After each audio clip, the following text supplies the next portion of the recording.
As manufacturers weigh their options for end-use production, cost per part becomes a more important consideration.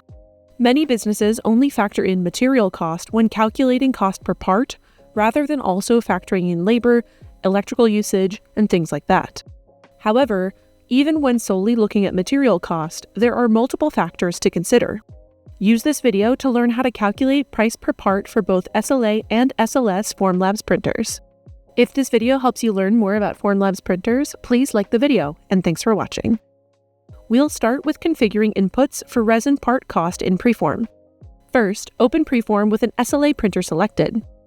Select Enter Info under the job summary to open the price cost estimator. Navigate to the Inputs tab to enter the resin price. Enter cost per liter for desired materials.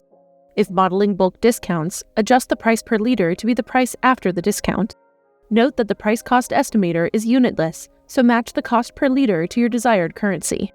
Next, we'll go over using the part cost estimator for our resin prints. To start, set up a part or a job in Preform such that it is ready to print. The price for the print job will be shown in the summary section.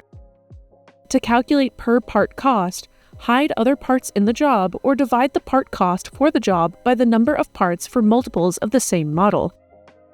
Next, let's talk about powder printing.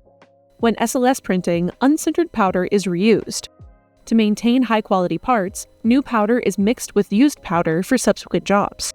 The percentage of new powder mixed into used powder from past jobs is called the refresh rate. This is important to keep in mind as we configure inputs for powder cost in Preform. First, open Preform with an SLS printer selected.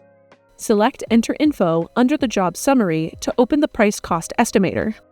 Navigate to the Inputs tab to enter powder price or adjust refresh rate. Enter cost per kilogram for desired materials. For example, nylon 12 tough is $1,099 for 10 kilograms. This equals $109.90 per kilogram. If modeling bulk discounts, adjust the price per kilogram to be the price after the discount. Note that the price cost estimator is unitless, so match the cost per kilogram to your desired currency. Adjust refresh rate to account for nitrogen use if applicable. Finally, we'll use the part cost estimator for our powder prints. To start, pack parts within Preform. The price for the print job will be shown in the summary section.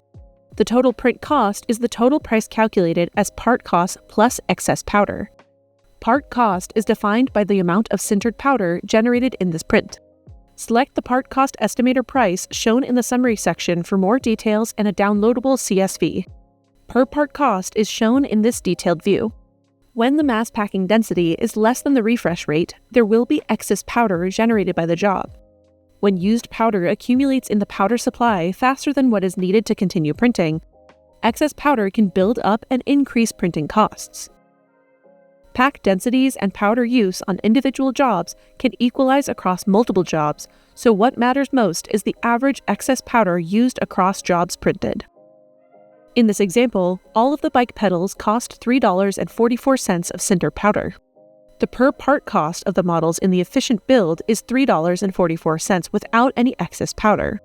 The cost per part in the inefficient job is $32.52 due to excess powder. For more information on excess used powder and refresh rate, check out our video for starting your first SLS print in Preform. We hope this video gives you clarity on how to calculate your production cost when working with Formlabs printers. If this video answered any of your questions, please like the video, and thanks for watching. What video would you like to see next? Leave a comment telling us more.